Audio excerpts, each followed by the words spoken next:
Anyway, the Kayak Fishing Show Live, as always, brought to you by Death Wish Coffee, because I need it to wake up in the morning. And, as always, Ballast Point Brewing Company. I've actually got a new Aloha Sculpin here, so I'm actually going to crack this open right now because I haven't tried this beer. It's their new one.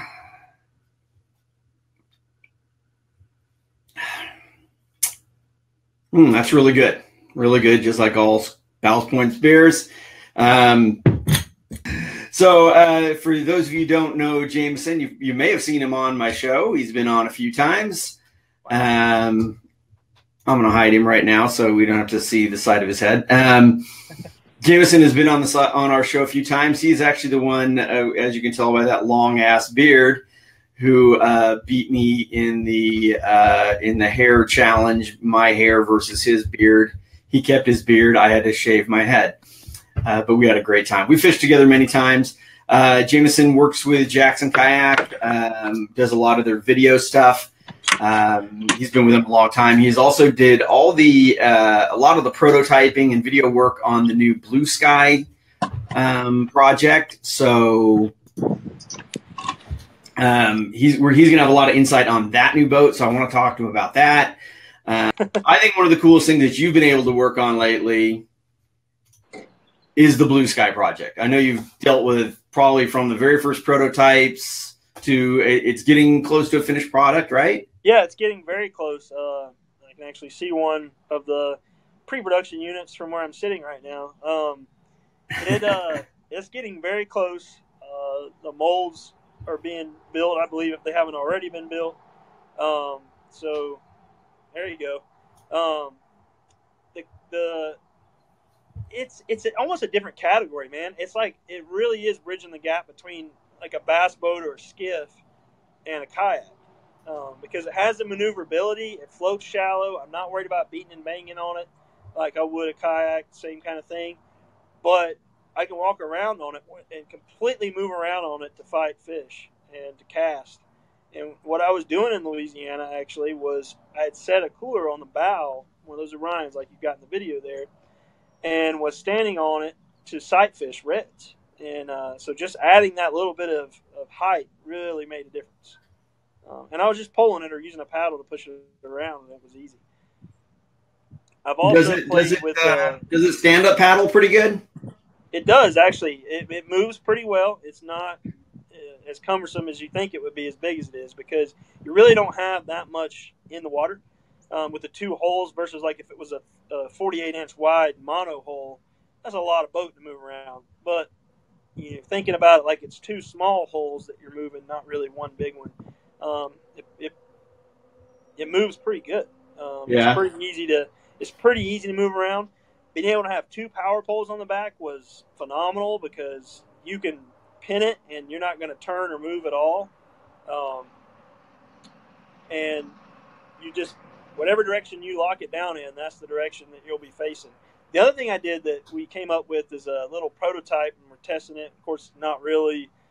We haven't gotten like all the approvals yet to have a motor on the back of it, but Torpedo sent me one of their 1003 ultralight travel motors. I did see that. I think I saw a little brief video of that. Yeah, and I put that on the back of it, and dude, it is fun. I mean, that's the only way to put it. It is just fun, just to sit there and cruise about 6 miles an hour, 7 miles an hour, and get to your spot, and then lift that out of the water, and then just go fishing.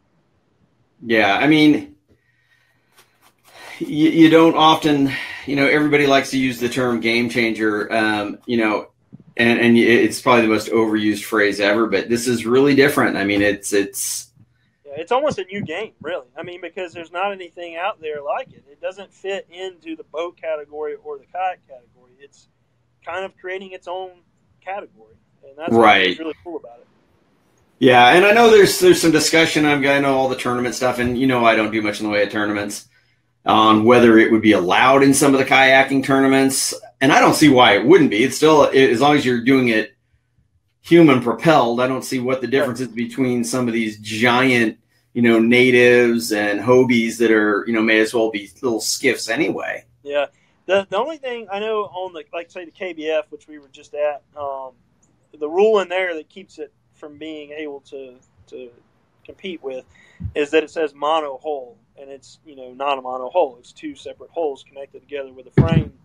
But it's not much. I mean, it weighs about the same as a Titan. It's probably easier to load and unload because of the built-in wheels. I mean, you just walk it up to your pickup truck and slide it right in the bed of it, fold the wheels up. And the pedal drive it's got on it is the same one that's on the FD, the Kusa FD. So right. How do you think it's going to do? I mean, because I'm very intrigued by this thing. I mean, I got to admit it, much more so than the other pedal boats, honestly. Yeah. How do you think it's going to do? I mean, I don't think it's going to be a great, what you would call, launching through the surf type of thing. But once you're out there, I don't know. So with the seat as high as it is right now, I think launching through the surf would be an interesting challenge. But where I think it's just really, really going to excel is any kind of lake, small pond, big lake, even slower moving rivers or inshore, which is the majority, honestly, of where kayak fishing sales are, and just anywhere that you can that you want to stand up and fish, anywhere that you're covering some distance and you want to be able to maybe put the motor on it. Or just be able to sit comfortably all day. I used it as a camera boat most recently at the KBF, and it was like being on a bass boat sitting on the front with the big pedestal seat. I mean, it was just ridiculous. And there was some pretty good wind and chop out there, and it handled it great. I wasn't worried about it at all. Like I said, if I was going to launch it through the surf, you could potentially switch out the post under the seat because it's a standard kind of boat seat post. Right, pedestal. Pedestal, and get that seat down lower. And I'd be up for the challenge. Hasn't been done yet that I know of. So, well, you know what I really want to do, if and when I can get my hands on one of these, is I actually want to put one on my boat and take it out to San Clemente Island. Now that would be cool because if you're already outside of the breakers, then I don't think you have any issues. I mean, just being able to stand up in that area and be up so high, tossing to calico bass and maybe get pulled around by a big old yellowtail or something like that. I mean, I think it'd be really, really cool. And like I said, it definitely intrigues me more than the other pedal boats, mainly because of that higher seated position, because I find the other pedal boats of any brand very uncomfortable. Typically you're lower than the pedals a lot of times, and that's not a natural way to try to pedal, It's right. It just seems a much more natural position to be in, to me, sure. But everybody's different. That's why there's so many different boats out there. The cool thing, too, like you said, putting it on your boat, is you can actually pull the thing apart into three main pieces. You got two holes in the frame, and you can stack it. I'll be putting a video together pretty soon, maybe next week, on showing that. But you could pull the holes off with 4 push pins. You just pop them, pull them off, and you can stack them on the frame, and then have it all a neat little tight package like that on your roof rack. So that'd be easy to transport, easier than a kayak, really. Yeah, it just takes a few minutes to tear it down and set it up. I mean, other than that, it's super easy. If you have to go that route. Now, for me, the easiest thing, I've got the T-bone from Boondocks. I slide it right in the bed of the truck. I've got a small Colorado. It's only a 5.5 foot bed. It slides right in there between the wheel wells. I've got the T-bone to help it support it, the extra length. And how long is it? 13 feet 8 inches. That'll fit inside my Sprinter. That's ridiculous. I want to see this. Can you imagine? Well, I mean, I'd probably take it apart. Not only is it weird looking, but to have a guy in a Sprinter van pull up and back down and then slide this thing out, that would be a pretty epic shot. So you were, another subject that I wanted to touch on. You were at the KBF National Championship. Yes. And again, I'm not a bass guy nor a tournament guy. Right. So let's some of the rules on here I don't necessarily agree with. I wouldn't want it in a tournament, a kayaking tournament, but I know it's all sponsorship and all that. You and I both have Torqeedos. We both love them, have a great time with them. I personally don't think they should be allowed in a kayaking tournament. Yeah. I mean, just like the extreme kayak anglers guys, their offshore stuff, they allow guys with sails. Right. You know, and to me, that's just a ridiculous advantage. You know, because I mean, like if I was in San Diego doing that tournament, I could put up that sail and head out to the 9 Mile bank. Right. You know, while rigging up. You know, it's like, to me, it's an unfair advantage. And I know, like I said, it's part of sponsorship and all that. And I don't know what's your true feeling? Should it be allowed in tournaments? So my true feelings are, you know, I'll kind of say a couple of things. You know, number one, like you said, with sponsor, I just want to touch on that because what got it to that level 100% was Torqeedo doing what they've done for that tournament trail. Heck yes. Heck yes. And that guy would not have walked away with that check without him. Neither would the second, third place guy. And they had bonus bucks there. So if you were using a Torqeedo, they actually put more money in your hands because of it. And I'll say this too. By doing that, they've kind of made it okay in most circles to have a motor, because if you're going to fish on that level, then you have to agree with or I mean, maybe you don't agree with them, but you abide by the rules. Well, are you going to go to that tournament and be the guy that doesn't use every advantage possible to try to win $100,000? So if you really think that the motor's an advantage, then and everyone else is using one, you're going to be like, well, I got to put one on my boat because I don't want to miss out on $100,000 because I don't want to use a motor. But my true opinion is this. I think that, you know, it's kind of like if I want to fish a tournament and I think it's okay to have a motor, then great. If I don't think it's okay, I'm like, you know what, I just don't agree with the motor part, then I don't have to fish those tournaments. You know, and I like using a motor. It's fun for me. And it does give you an advantage, I think, in a lot of situations. But if you look at the tournaments that have been won, and I don't know if the winner had a motor in this particular case, but some of the ones last year and the year before, there weren't the winners. A lot of the guys up top didn't have the motors on there. So Drew finished 5th, and he didn't have a motor. He was actually fishing a river. So while I think it's an advantage, and I've even seen it with the pedal drives.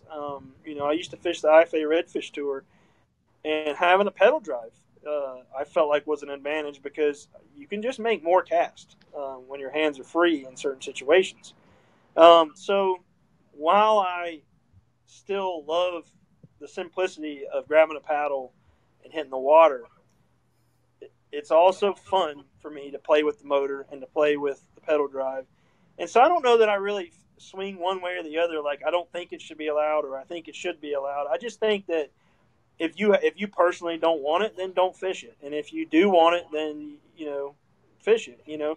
And as far as it being an advantage, as long as everyone has the opportunity to go add that to their boat, it may be expensive, but if you look at the guys fishing BASS or FLW on that level, those guys put in the work. A lot of them are no different than you and I, or anyone else for that matter. They put in the work to get the sponsors or to figure out ways to get what they need to get in order to compete against the guys that are running 250 high output motor outboards on there and have the best electronics and have that stuff. You know, like, right?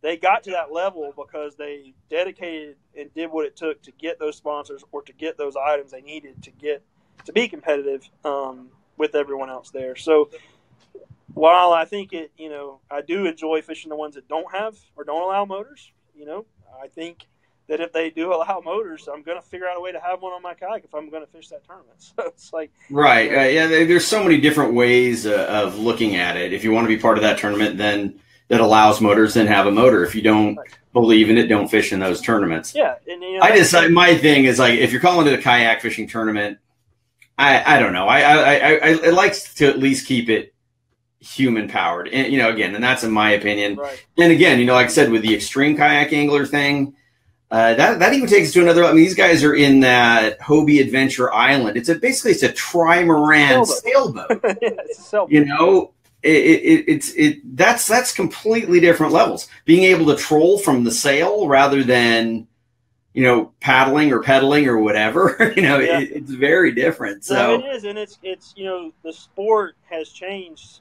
I mean, I haven't been in it nowhere near as long as you have, and it's changed so much just in the short time that I've been involved in it, just seeing where kayaks and now, basically boats that they've become. And, so I don't know. I don't know, I don't know that I choose a side one way or the other. I just know this, that the KBF would not be what it is today if it hadn't been for bigger sponsors like Torqeedo and all that. But I really appreciate you being on here. It was a lot of fun. I know it was last minute, so yeah. And sorry for all the jumbled up mess at the beginning. That's not a problem, man. So I'm gonna click you off, and I'm gonna just go over a couple things with everybody else here. And again, thanks so much, brother. Yeah, man. See you soon, bro. Take care. Again, I really do appreciate you all being on here with me. Remember, if you're going on the water, always wear your PFD. Hold your paddle right side up. Cheers. Have a good day.